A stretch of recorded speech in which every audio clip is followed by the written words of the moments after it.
Esta é mais uma preleção do Centro Espírita Allan Kardec, aqui de Campinas. Antes de iniciarmos as nossas reflexões sobre as mensagens do Mestre Jesus, façamos uma pequena prece.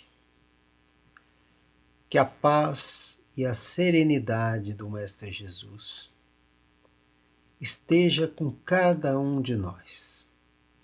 Nestes momentos de reflexão, em que esses ensinamentos do Cristo devem ecoar em nosso coração.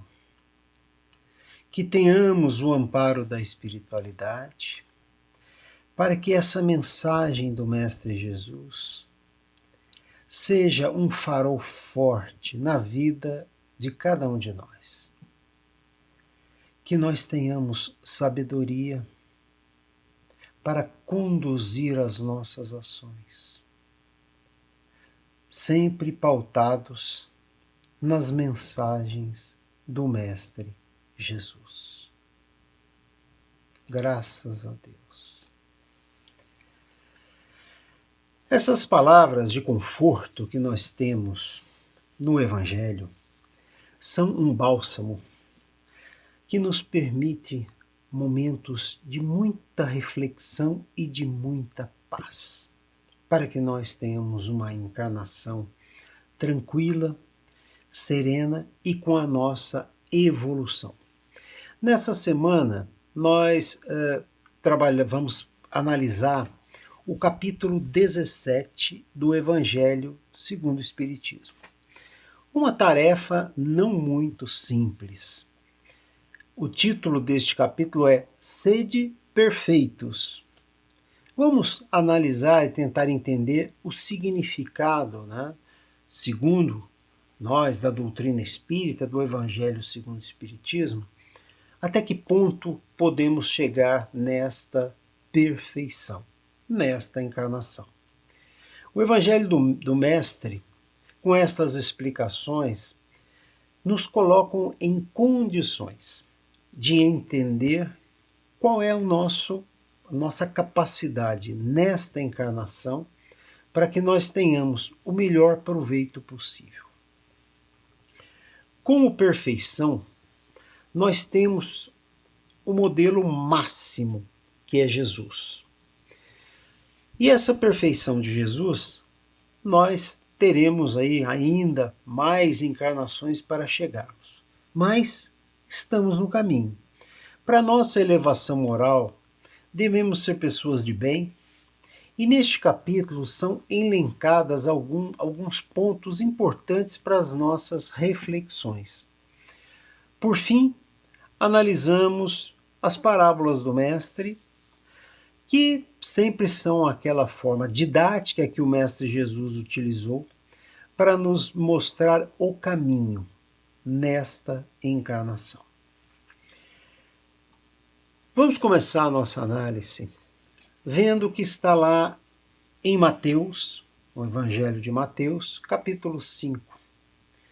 Vejam, diz Jesus: mas eu vos digo, amai os vossos inimigos, fazei o bem aos que os têm ódio, e orai pelos que vos perseguem e caluniam.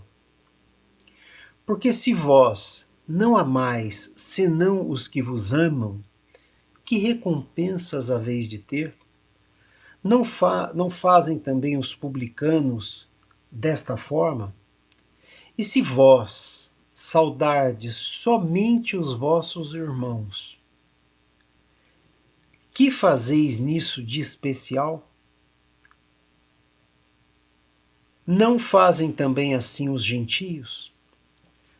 Sede vós perfeitos, como também vosso Pai Celestial é perfeito. Então vejam que Jesus nos mostra, com estas palavras muito firmes, como é o modelo de perfeição. Amar o próximo. Independente se são amigos, se são da família, ou se são aquelas pessoas que nós não, de alguma maneira, temos alguma diferença. Portanto, este é o exemplo que Jesus quer nos passar de perfeição. Essas palavras, então, significam que nós, sim, temos condições de conseguir isso. Porque quando Jesus diz assim, amai os vossos inimigos, ele de fato está fazendo com que nós tenhamos o máximo da perfeição no que nós podemos enquanto estamos aqui. Ele nos coloca de fato um desafio, né? Que a primeira vez está muito difícil, ou talvez em alguns momentos até impossível num primeiro momento. Procurando algo profundo nessas palavras do Mestre, o que ele pede é para que nós enxerguemos a todos como irmãos que merecem o nosso respeito. No fundo, nos mostra a essência da perfeição. E essa perfeição é a caridade. Mas por que é a caridade? Pensemos. A caridade significa amor em movimento, a capacidade de amarmos. Amar todos, sem distinção, é a lição do Mestre. Nos fala sobre a virtude de enxergar em todos irmãos, que por algum motivo nos desagradam, por algum motivo temos as nossas diferenças, mas devemos amá-los. E essa é uma figura, algumas vezes, difícil de assimilarmos, mas são por etapas. Essa caridade com o nosso irmão, entender isto, é a base. É a base para tudo. Porque quando lembramos mesmo daquelas pessoas com as quais temos alguma diferença, como é que cada um de nós se sente? E a falta de caridade, ela nasce do egoísmo e do orgulho, que são a negação da caridade. Porque tudo o que excita exageradamente o sentimento da personalidade destrói ou, quando nada, enfraquece os princípios da verdadeira caridade. E quais são esses princípios? A benevolência, a indulgência ou perdão, o sacrifício e o devotamento. O amor do próximo, estendido até o amor dos inimigos, nos dá esse indício de uma superioridade moral. E nós vamos por passos.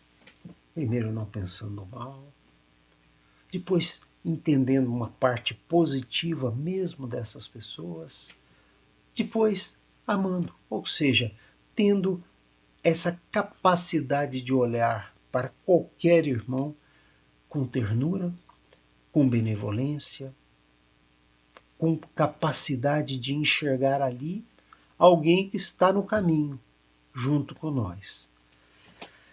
Do que resulta que o grau de perfeição está na razão direta da extensão do amor ao próximo.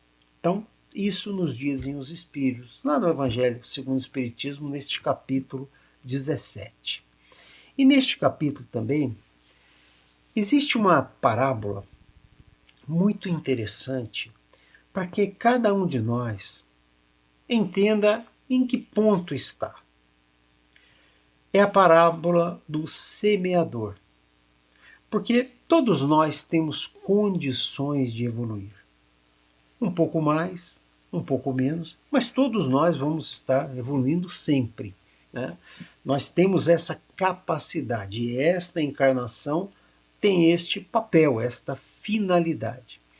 Então o Evangelho, né, toda a sua sabedoria, nos mostra semente.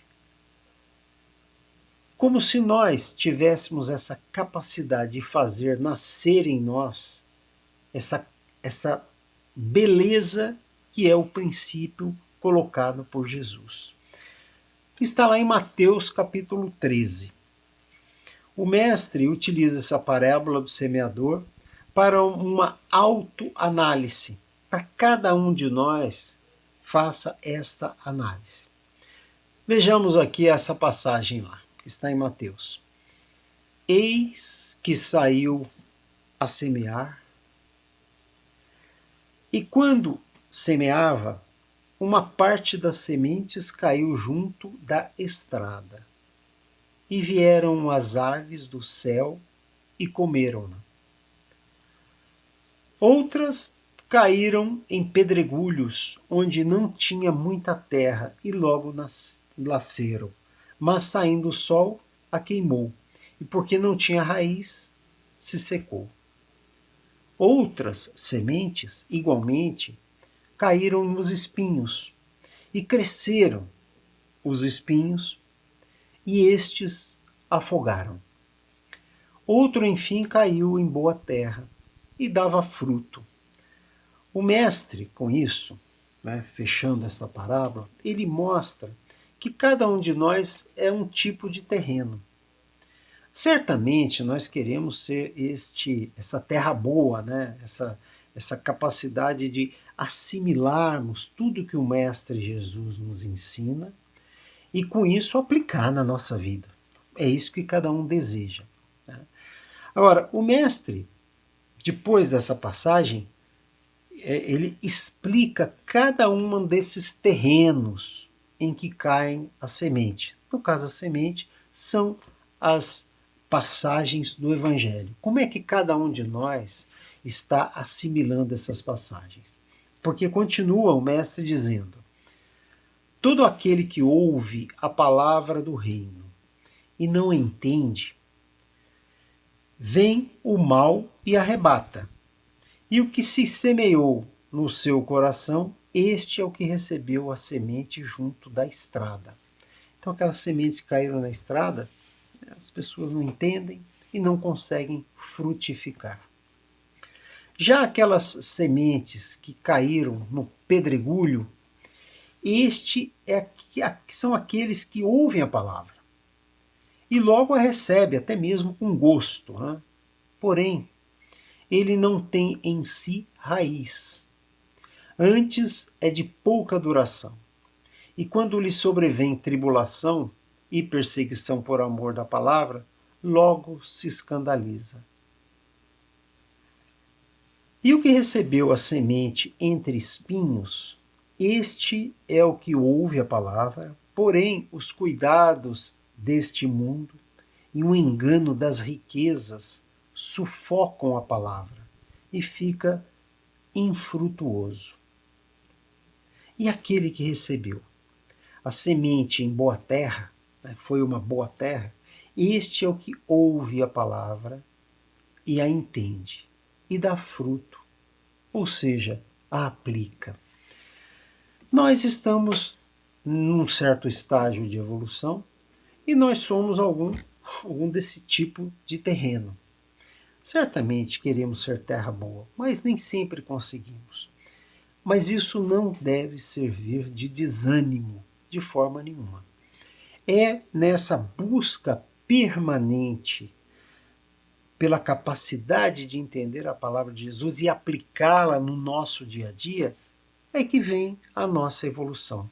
A parábola do semeador representa perfeitamente as diversas maneiras pelas quais podemos aproveitar esses maravilhosos ensinos do Mestre Jesus. Quantas pessoas, na verdade, para as quais essa palavra do Mestre não passam de letra morta, que a semelhança das sementes caídas nas pedras não produz nenhum fruto. Portanto, isso são os Espíritos que nos dizem lá no Evangelho segundo o Espiritismo, mostra justamente essa necessidade que cada um tem de ser essa boa terra, de se esforçar mesmo para entender as mensagens do Mestre Jesus. E a partir de agora, comecemos a analisar aquilo que nós devemos ser. Vimos essas parábolas como inspiração, para que cada um consiga ser melhor. Mas melhor no quê? Na virtude. Porque nós precisamos exercitar as nossas virtudes. Analisando o livro Estude e viva do Espírito Emmanuel, psicografado por Chico Xavier, ele nos mostra lá as virtudes, que podem ser somente aparentes, mas elas também podem ser fortes, né? Podem ser realmente verdadeiras em cada um de nós e não ilusões, né? Que podem ser levadas pelas ventanias, como diz lá no livro. Existem virtudes reais, que são metais preciosos do nosso espírito, que não se corrompem ante as lufadas das tentações humanas, sustentando a vida eterna. Então, palavras bonitas para que nos digam, que nos dizem direto ao coração, né? Que nós não nos percamos nas ilusões da vida.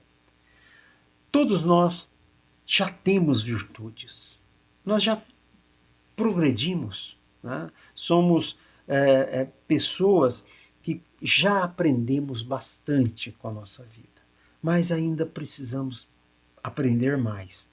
E quais seriam essas virtudes? Né? Ser bom, humano, benevolente para com todos, trabalhador, sóbrio, sereno, ter a capacidade de se enternecer perante o próximo, ter fé em Deus, na sua bondade, justiça e sabedoria, temos esperança. E isso tudo são virtudes que nós podemos trabalhar em nós. Porque nós podemos, até mesmo com a nossa presença junto dos nossos irmãos, espalhar coisas boas. E sendo com isso distribuidores da mensagem de Jesus. De fato, essa capacidade de assimilação e aplicação é uma virtude, porque nos compenetramos, procuramos entender a palavra do Mestre. Então são essas qualidades do homem virtuoso, aquelas virtudes que precisamos desenvolver. Infelizmente, essas virtudes que todos temos em essência, que precisamos exercitar, como já foi dito, são quase sempre acompanhadas também de pequenas falhas morais, que as deslustram e enfraquecem, nos dizem os espíritos.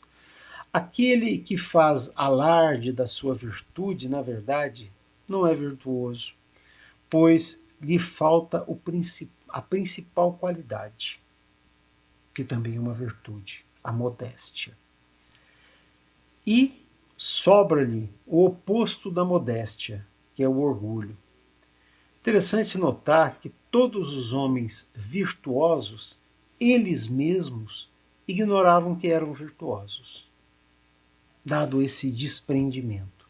Porque eles se guiavam pelas intuições, pelas inspirações de bons espíritos e praticavam o bem com absoluto desinteresse e completo esquecimento de si mesmo. Uma expressão interessante, esquecimento de si mesmo, ou seja, com uma visão em relação ao próximo. Este é um ponto a ser salientado. Quando esquecemos de nós mesmos, é quando vem um impulso que vai fazer enxergar em cada um irmão, independente das nossas relações de dia a dia. Para isso, nos cabe afastar de nossos corações o sentimento de orgulho, de vaidade, do amor próprio, que macula essas belas qualidades.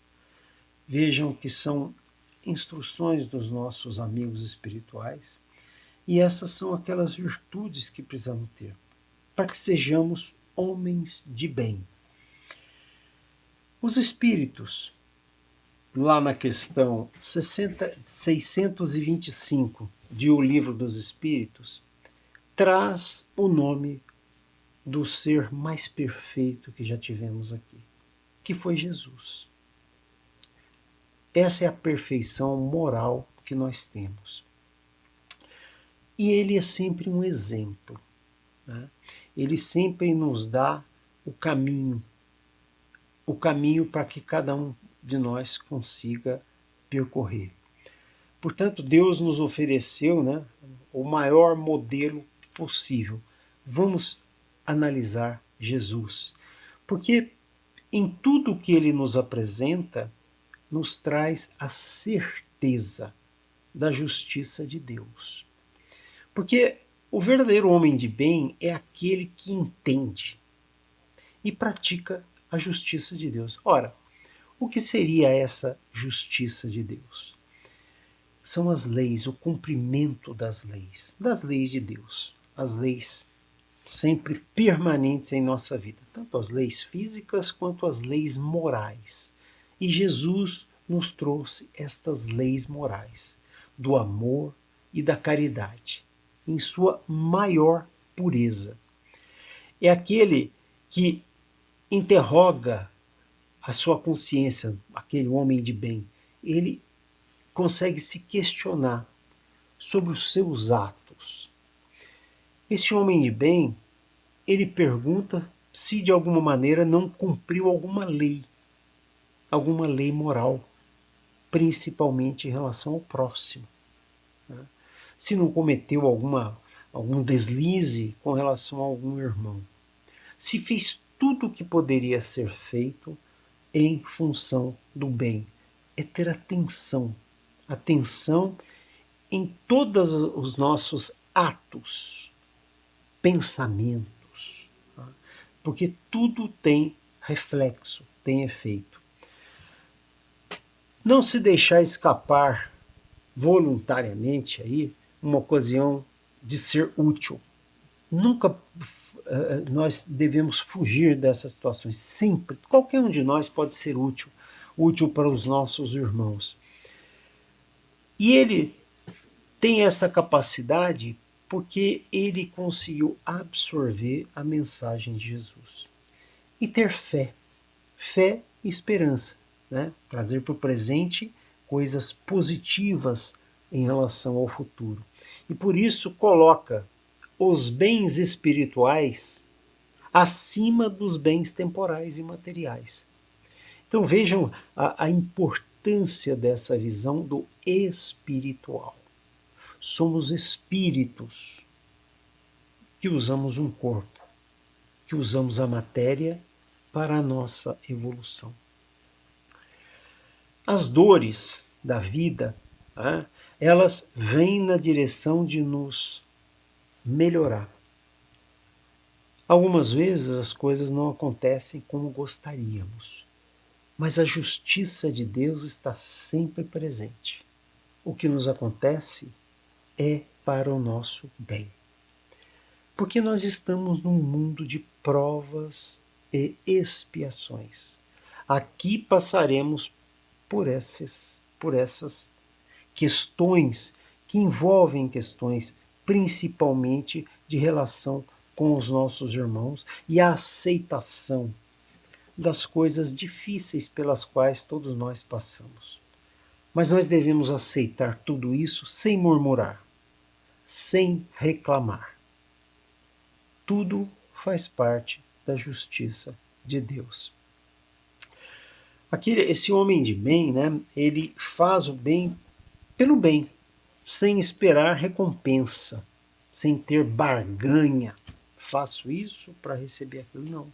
Eu faço isso porque eu vou me sentir melhor e eu sei que com isso eu vou estar melhorando.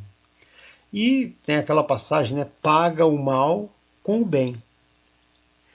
Encontra sua satisfação nos benefícios que distribui. Esse é um homem de bem. Nos serviços que presta. Mas, dizem os espíritos, nas lágrimas que conseguimos fazer secar. Nas consolações que nós podemos levar para os aflitos. E este homem de bem é indulgente com as fraquezas alheias, porque sabe que ele mesmo, cada um de nós aqui, precisa dessa indulgência, desse perdão, porque nós também temos os nossos deslizes. Lembremos, né, até o que disse Jesus lá na parábola da mulher adúltera: aquele que está sem pecado, atire a primeira pedra. Nós estamos aqui porque nós precisamos melhorar e aprender. Nós precisamos estudar, refletir, mas principalmente viver, porque é dessa vivência que conseguiremos ter a nossa evolução espiritual. E chegamos finalmente a um tema muito próximo de cada um de nós. Nesse capítulo 17 está lá um item sobre os bons espíritas. Porque o espiritismo, ele aprofunda, né? Ele esclarece as mensagens de Jesus, trazendo todas aquelas máximas para o nosso dia a dia. E aí tem uma passagem muito bonita lá que diz: olha, um espírita, no fundo, é um cristão. É um cristão. Então, nós somos cristãos. O espiritismo, na verdade, não criou nenhuma nova moral, né? Mas ajuda a que cada um de nós compreenda o que Jesus nos trouxe. Lá no Evangelho segundo o Espiritismo, temos as máximas morais de Jesus. E isso, quando nós conseguimos realmente nos compenetrarmos, né, entender isso, isso nos traz consolo, nos traz tranquilidade diante das situações da vida. Para alguns, os laços da matéria estão ainda muito tenazes, né? Muitas pessoas ainda estão ligadas à matéria, né? E isso nos dificulta muitas vezes esse aprendizado. É como se fosse um nevoeiro que fica nos envolvendo e impede essa visão do infinito, nos dizem os espíritos. E é por isso que não conseguem romper, muitos de nós, facilmente, com alguns gostos que nós temos, com alguns prazeres que não são tão úteis para cada um de nós, alguns hábitos, né? Não compreendemos algumas vezes o melhor caminho, porque não aplicamos de maneira adequada as mensagens de Jesus. Uma outra coisa, né? A crença na existência dos espíritos, do mundo espiritual e mesmo da reencarnação, se não forem de fato compreendidos, né, não vai modificar ninguém. Então os espíritos nos chamam a atenção lá nessa parte lá do capítulo 17. Né? Nós ainda deixamos essas tendências instintivas nos fazerem caminhar não por caminhos para a nossa evolução. Portanto, reconhece-se o verdadeiro espírita pela sua transformação moral, pelos esforços que faz para dominar as suas más inclinações. Que beleza! Temos assim uma visão completa de como nós devemos ser. Essa é a preleção de hoje para nossas reflexões sobre a nossa conduta diante de cada situação pelas quais nós passamos, tendo essa visão clara de que o Evangelho de Jesus nos fortalece. Façamos agora as vibrações. Neste momento, vamos pensar em outras pessoas, em outras situações. Vamos vibrar por aqueles que estão em aflição, aqueles que estão passando por problemas. Vamos vibrar pelos doentes, aqueles que estão nos hospitais. Vamos vibrar pela nossa família, que nós continuemos firmes no caminho de Jesus. Vamos vibrar pelo nosso país, que siga por caminhos cada vez melhores. Fiquemos todos em paz, sempre entendendo que a mensagem do Mestre Jesus é fundamental na nossa vida, que ele seja esse farol forte nos caminhos difíceis pelos quais nós passamos. Paz e bem a todos.